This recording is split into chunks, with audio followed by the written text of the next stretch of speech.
Hello, my name is LoG, and welcome to another edition of LoG Power-Ups. Today's power-up, we will go over a rhythmic style of playing that you'll most often hear in modern metal or modern rock.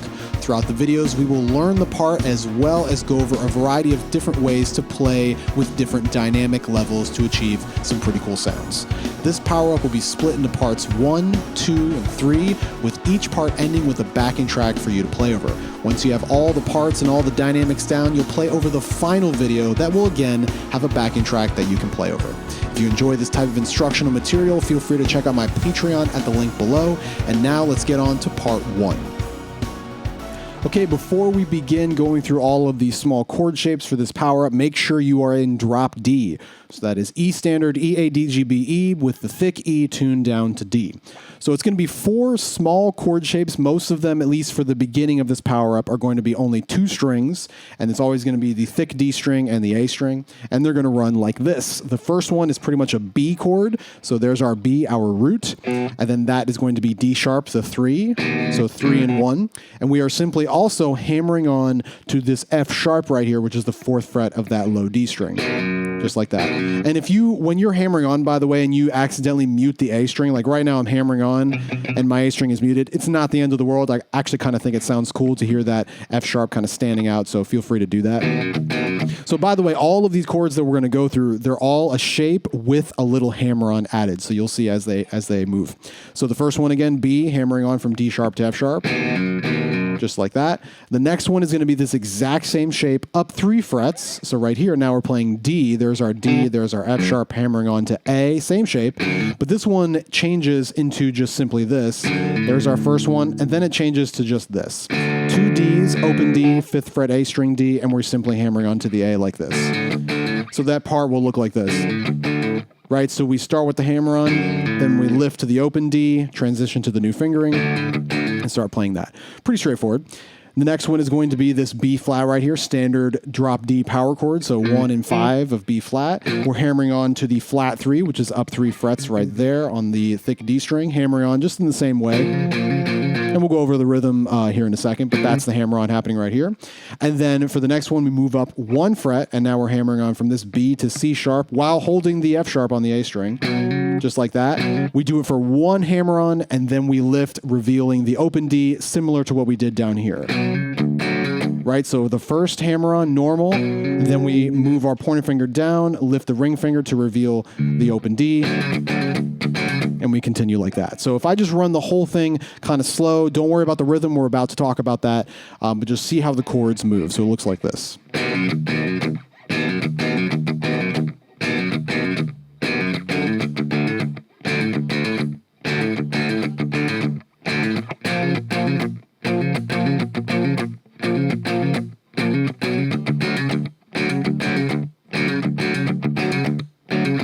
And then we're back to the beginning. So of course, we're going to, if you're confused about any of these shapes, we're going to go over all of them quite a bit throughout this power-up, so don't worry about it. I have a feeling you'll get them down just fine. So now that we've got all these little mini shapes, let's go over the main point of this power-up, and that is the rhythm. The pattern that we're playing is pretty much 2 smaller patterns played back to back. The first one sounds like this. Really simple. All we're doing is we're picking once, hammering on, picking twice, hammering on, and then picking again. So you can think about it like pick, hammer, pick, hammer. Or 1 pick, hammer, 2 picks, hammer, always ending with that final pick. Do it one more time. Play a little slower. Just like that. And also, when we're actually going to play this, we're going to be doing some palm muting and stuff like that. I'm just playing them all open, so it's easier for you to see and hear what's going on. That's the first part of the pattern. Second part of the pattern happens after a small little rest, and it's very similar. It sounds like this. So if you caught it, all I'm doing there is pick, hammer, pick, hammer, pick, hammer, ending with a little pick at the end. So that structure looks like this. 1 pick, hammer on, 2 picks, hammer on, 3 picks, hammer on, and then a final pick at the end. there's obviously a pattern there. To be honest, when I put this together, I was not thinking about that. It just kind of happened to come out like that, which is interesting. But that is a method that you can use to write riffs like this. Kind of look at like numerical patterns and piece it together until you find something that sounds cool. So what is that pattern? The first one, little rest, and the next one. So I'll play it once without talking, the full pattern. Now I'll do it with some palm muting.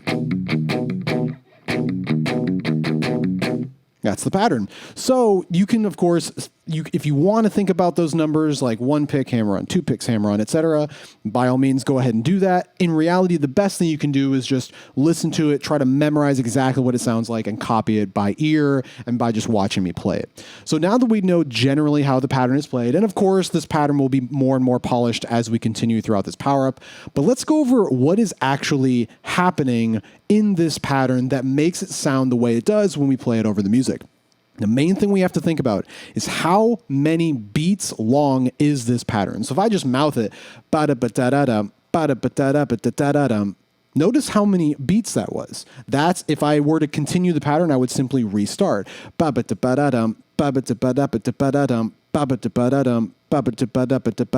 Etc. So it's 5 beats long.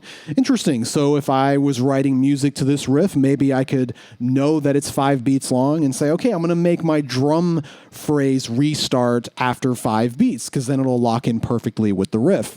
Or maybe I'll have the chords change every 5 beats, or maybe every 10 beats or something like that, so that it locks in again with the riff. Or maybe I can have my melodic phrase last for 5 beats, or change after 5 beats, or 10 beats, or whatever value of 5 that you want. And that would work perfectly. Things would lock in exactly the same. But that is not what we're doing. And this is an idea that within probably the past 15, 20 years, definitely within the past decade, has become a very, very popular sound. And that is playing an odd number of groupings in your riff or in something while the music is still in 4/4 or still grouped in 4. So what you have is you have the riff over here having its grouping, in this case 5, and the rest of the music still grouped in 4. So what happens when you do that is you have things, each element of the music, the riff and the music, like the chord progressions and the drum parts and the melodies, they are restarting at different points. They are being accented at different points. They do not line up. The best way I can describe this, if I had a riff that was 4 beats long and music that was 4 beats long, the accent would always happen at the same spot, like this. 1, 2, 3, 4. 1, 2, 3, 4. 1, 2, 3, 4, right? I'm counting to 4 and accenting every 4, which means they line up exactly the same because they're the same grouping. But if I did maybe a riff with 5 beats, like the one I'm playing here, but still accented every 4 like the music is doing, notice the accent lands at different parts of the riff's phrase. It accents different beats of the riff. That would look like this. 1, 2, 3, 4, 5. 1, 2, 3, 4, 5. 1, 2, 3, 4, 5. 1, 2, 3, 4, 5, 1. So notice as I repeated until I did it 5 times total, I was always accenting different parts of the riff, different beats of the riff. What does this mean? This means that when you apply this technique, which is not a crazy idea, it's a pretty simple riff, but I'm doing it on purpose over 4/4, which does not line up to the grouping that I'm playing, you get music that is kind of unpredictable sounding. It's very syncopated, meaning very off time. It almost sounds kind of chaotic or kind of random, even though it definitely isn't. Of course, some bands do just straight up play random rhythms for a long period of time, and it can sound really awesome, but you don't necessarily have to do that. You can experiment with stuff like this, mixing and matching different groupings of rhythms over your music to get some cool effects. It's also kind of fun too, because once you come up with a pattern that's groups of 5, let's say, and let's say I'm programming a drum part to go with it, I'll just copy and paste the group of 5, maybe in the kick drum or something, and then keep the rest of the music, like the cymbals and the backbeat, in 4, and I'll just hit spacebar and kind of listen to what happens. Like, I don't actually know what it's going to sound like before I hit spacebar. It's kind of cool. It's like you're letting a concept sort of like write the music for you, which isn't necessarily a great idea, but if it sounds awesome, hey, who cares? As long as it sounds awesome. So that's kind of what we're doing here. Now, With this particular power-up, I could have let this run for a really long time. I could have let this group of 5 over 4 run for a long time and it wouldn't repeat for a really long time, but I actually didn't do that here just to make things a little bit easier to learn, because the point of these power-ups is for you to actually learn these things, so if it was too complex, it'd be kind of awkward. So what I'm doing is a slight little change at the end of one of the patterns just to lock it back into 4 a little early. So you'll hear that when I play over a click track here in a second, you'll hear that tiny little addition at the end of the second chord to kind of lock back into the normal chord changes. So let me play this, let me play these chords with this rhythm and you can kind of hear what I mean. So first I'm going to play the chords with a metronome. I'm going to play the chords as though they were switching every 5 beats. That's going to lock in perfectly with the rhythm. So here's my click. So there's the beginning there. So watch this. This is every 5 beats for both parts, the chord changes and the rhythm. Here we go.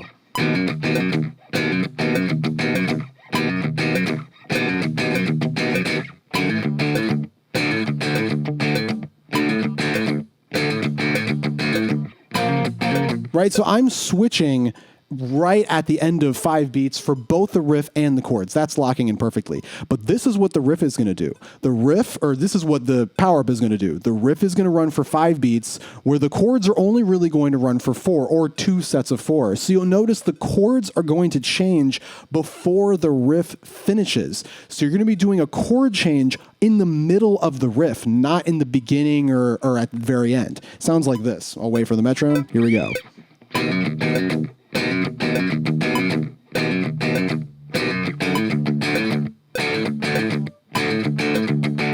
Etc. So you'll notice when I did that, turn off that metronome. So when I did that, the chord changed earlier than the riff did, right? The riff was still going while the chord change happens.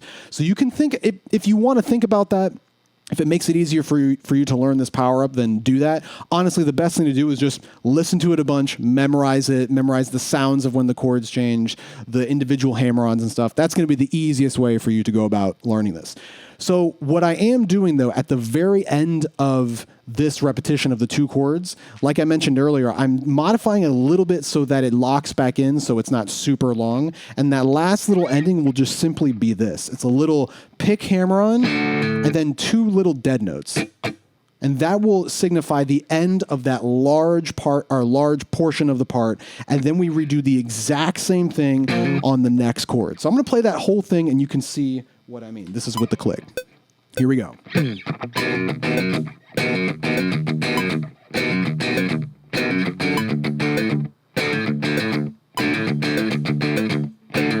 That's the little restart, tiny little different part that I put in there just so we can get into the next part and play that part cleanly. And the next part, of course, is going to be exactly the same. Sounds like this.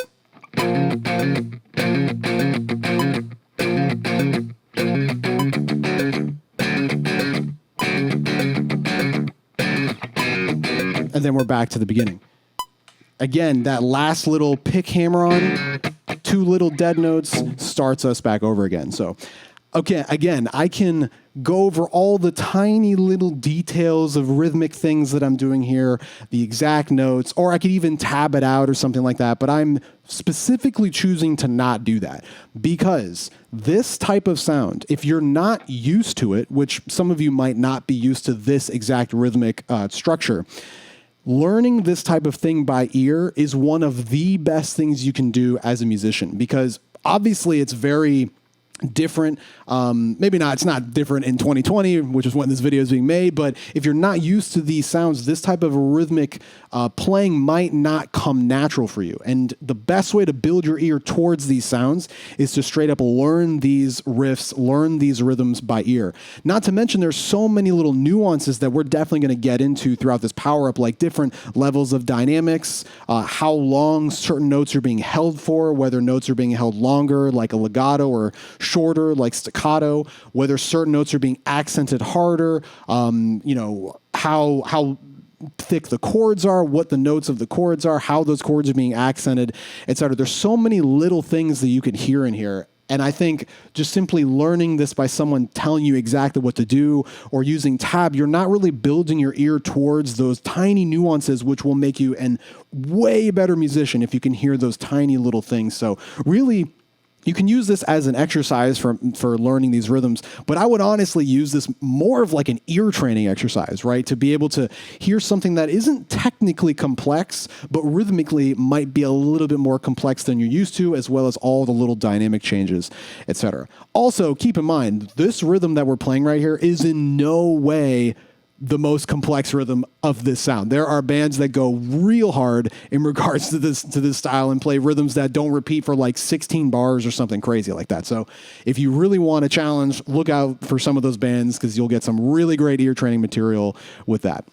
So that should pretty much be it for this power-up. Again, it's just memorizing the rhythms, listening to it, knowing when to do the hammer-on, when to move to the next chord. And the best way to do that, honestly, is just listen to me play it, watch me play it, etc. So we're going to approach this power-up in a very similar way that we did with my dynamics and dead notes power-up, where I'm not going to be gradually increasing tempo, because a big part of a power-up like this, or of a style of music like this, is you want to lock into the tempo as best as possible. So if you're playing over a track where the tempo is constantly changing or constantly increasing, it's kind of hard to lock in. So we're just going to do it at static tempos, and this one is going to be at 90, 100, and then 110. And then, of course, we'll just play exactly what we just did. The way I am playing this, by the way, is entirely with palm mutes. So in the next video, as well as the next one, we're going to talk more about the techniques, the physical techniques to get these sounds once you have the rhythmic structure and the chords down. But for now, if you want, you can honestly kind of play it however you want. I am palm muting the whole thing. So you'll hear me, it'll sound like this. Just palm muted the entire time. You can play it open however you want. You can experiment with what you want to do, but that is what I'm doing. So anyway, let's get on to those tracks. Again, 90, 100, and 110.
That does it for part 1 of this modern rhythm power-up. As usual, if you enjoy this type of instructional material, feel free to check out my Patreon at the link below, and I'll see you all in part 2.